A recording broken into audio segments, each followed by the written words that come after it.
Hello children and welcome back to our English class. Today we are going to continue with the fifth chapter of our grammar book, that is pronouns. And in the last video we learnt the definition of pronouns and what is an antecedent. We learnt that a word which is used in place of a noun is known as pronouns, and we also learnt about antecedents. So antecedent is a noun which a pronoun stands for, right? And in this video today we are going to do the kinds of pronouns. So as you all can see here, there are 9 different kinds of pronouns, right? So pronouns can be divided into 9 different kinds. The first one is personal pronoun. The second is demonstrative pronoun. Third one is interrogative pronoun. Fourth is reflexive pronoun. Fifth is emphasizing pronoun. Sixth is possessive pronoun. Seventh is distributive pronoun.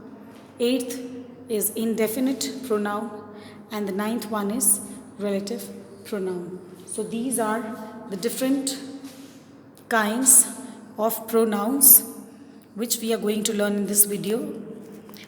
So let's discuss about each of them in detail. So first of all, first comes the personal pronouns. So what is a personal pronoun, children? Personal pronouns are the pronouns that stand for persons or things. Please note that personal pronouns are the pronouns which stand for persons or things. For example, she, her, them, it. As we did in the example in the first video, she is an intelligent girl, so she will be the personal pronoun. Next is demonstrative pronouns. So demonstrative pronouns are the pronouns which are used to point out objects that they refer to. For example, this is a big house. This is the big house. So what is the word which we have used to point out? So it is this. This is the word that we have used to point out the house. Next is, those are beautiful flowers. So what is the word that we are using to point out those flowers? It is those. Clear? So demonstrative pronouns are the pronouns which we use to point out objects as they refer to.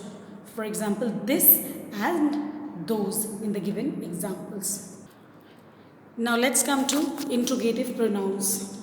So interrogative pronouns are the pronouns that are used to ask questions. For example, who brought these books? So what is the word?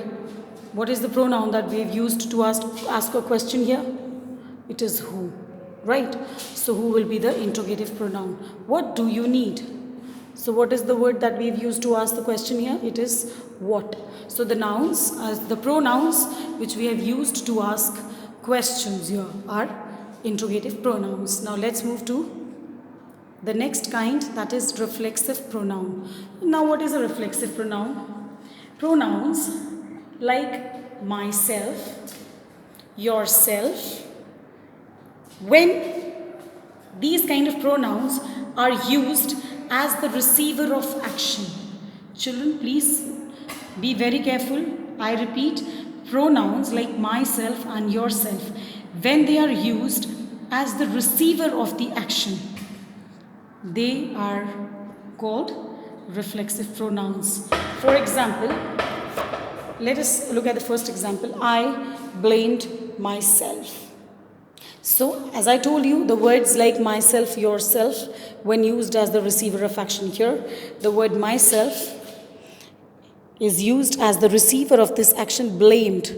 Blamed is the action and myself is receiving this action. So this is the receiver of this action. So here it will be called as reflexive pronoun. Next example, you did it yourself. Again, the word yourself is the receiver of the action did. Did is the action here, and yourself is receiving it. So these two are the reflexive pronouns.